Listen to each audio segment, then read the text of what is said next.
Right now, House Republicans are moving forward with their push to impeach a sitting member of President Biden's cabinet. Their target, Homeland Security Secretary Alejandro Mayorkas, who they say has failed to secure the southern border. House Republicans accuse him of refusing to enforce federal immigration laws and blocking oversight of DHS. Keep in mind, this is happening even as many of those same Republicans are openly opposing a bipartisan border security bill that is being negotiated in the Senate. That bill would also unlock money for Ukraine. But instead of doing that, tonight, members of the House Homeland Security Committee are debating the articles of impeachment at a meeting that has been underway since this morning. We have not approached this day or this process lightly. Secretary Mayorkas' actions have forced our hand. We cannot allow this border crisis to continue. We cannot allow this man to remain in office any longer. In a process akin to throwing spaghetti at the wall and seeing what sticks, Republicans have cooked up vague, unprecedented grounds to impeach Secretary Mayorkas. And most of all, they want to please their disgraced former president. This is a debate about following the law, which the executive branch should be doing, and yet they're not. The real reason we are here, as we all know, is because Donald Trump wants to run on immigration as his number one issue in the November 2024 election. And you don't have to take my word for it, because he said it himself. Every single day that Secretary Mayorkas continues in his role, America is less safe. The Constitution gives Congress the power to impeach federal officials for treason, bribery, and high crimes and misdemeanors.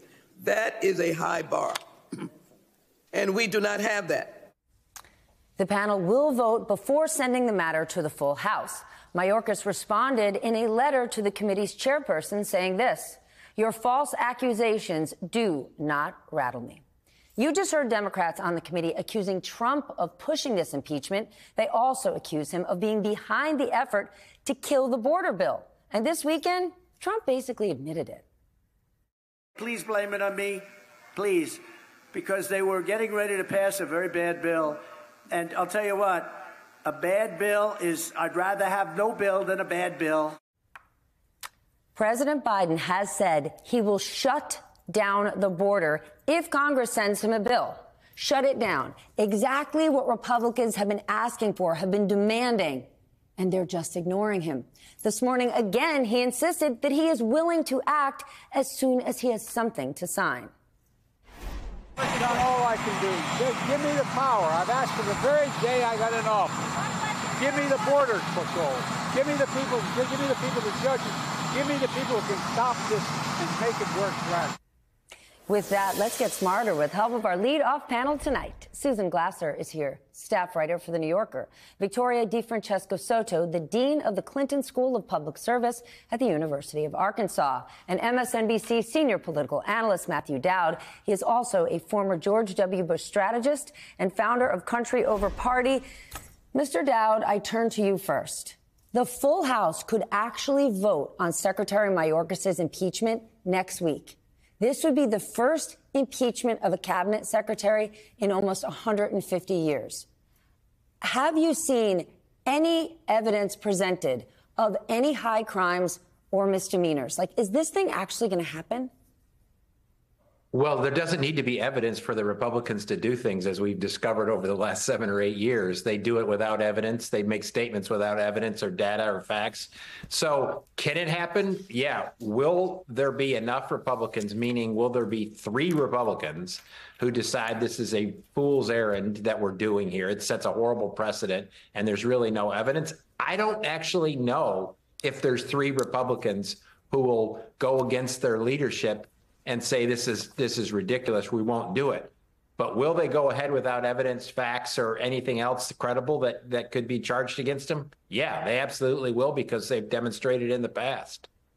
Victoria, to be perfectly clear, we have a president who is willing to sign a bipartisan deal on Border Patrol, right? He has the receipts to show the American people. And there are a group of Republicans putting on an impeachment show as a political performance.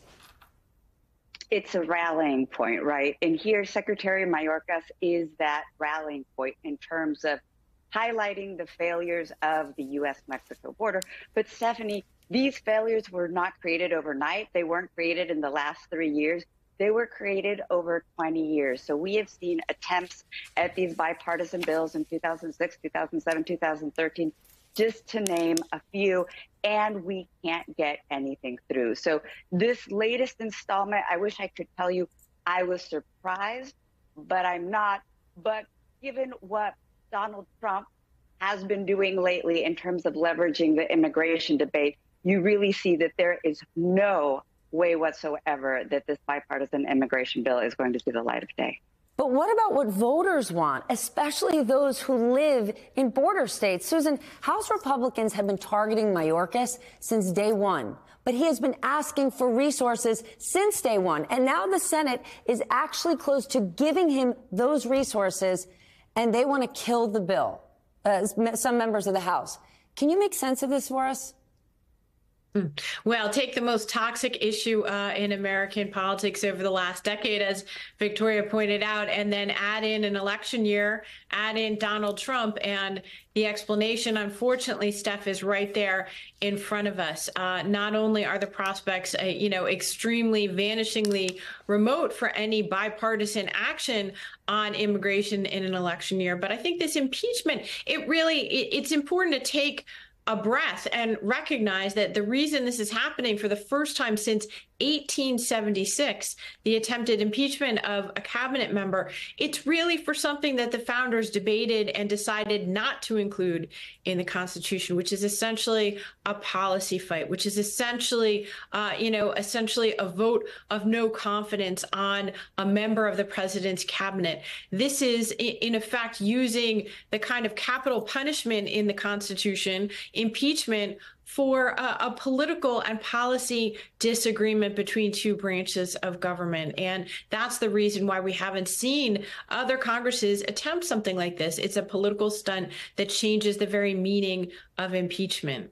A political stunt in the middle of an actual problem facing this country. Matthew, here's the thing. When this makes its way to the Senate, it's going nowhere. So isn't the House making fools of themselves, sort of cementing in the public eye that they're just the Trump cheerleading squad and the Senate is the actual lawmaking varsity team? Well, the problem, Stephanie, is they would accept that accusation as a compliment from you. That accusation you just made, they would take as a compliment because they stand up proud to do whatever Donald Trump's bidding in all this. And they think the Senate doesn't do what in their mind, what the American public wants in their mind and what the American public wants. The problem with this issue, and it, as it's been stated, is exactly right. This has been going on for decades.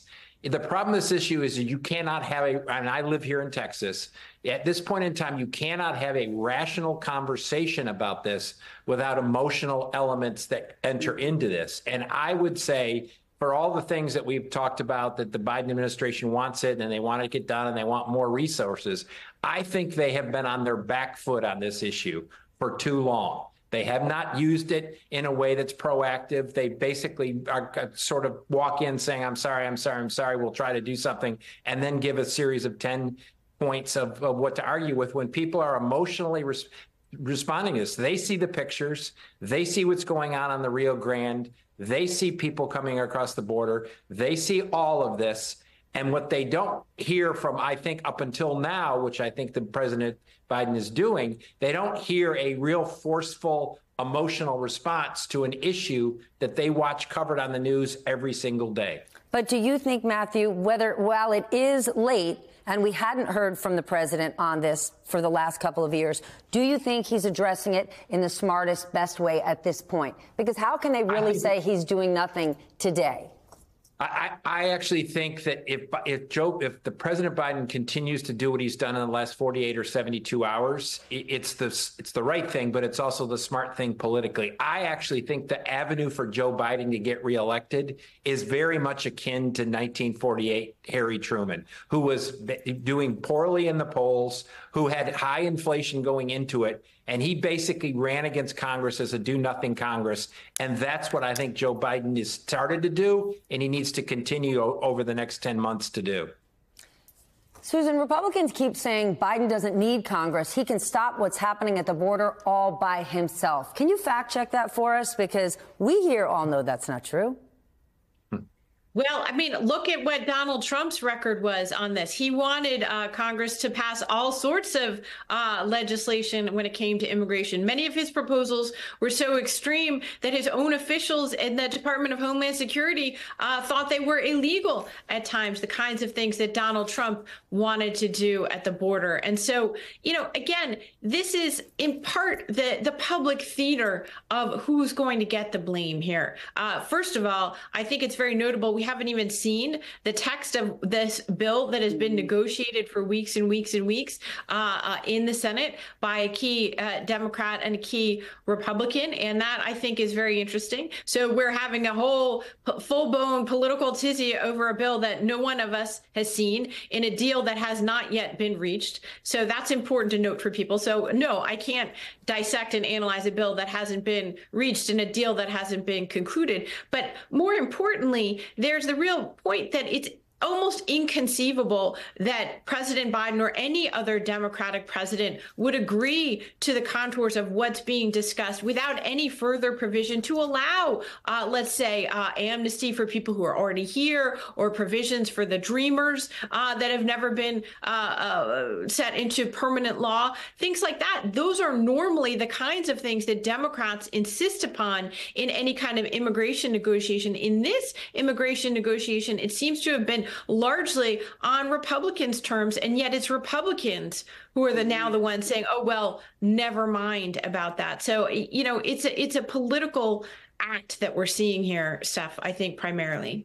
I want to go broader now, Victoria, because there is sort of this extraordinary piece in the Wall Street Journal, the Murdoch-owned Wall Street Journal, right? A scathing article arguing that Donald Trump has taken over the GOP, and the GOP is now rotting from the inside out.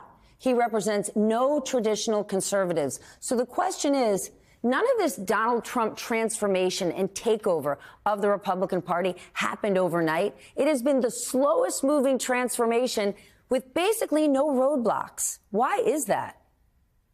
You reap what you sow, Steph. And if I had to put, I mean, there are many dates that I can cite. Going back to 1994 is one, but I think 2010 was really the key pivot point where you saw your moderate Republicans, your Chamber of Commerce Republicans really give way to the really extreme Tea Party wing that was out there getting that public support, ginning folks up, and they just stood back. And they said, well, they're helping us win elections, so let's just roll with it. But you keep rolling with it, and what you end up with is a Donald Trump, and what you end up with is the demise of the modern political party, which was the GOP, that Ronald Reagan GOP. So it really is a matter of reaping what you sow. If I had to put a date on it in the latest history, in the last 14 years.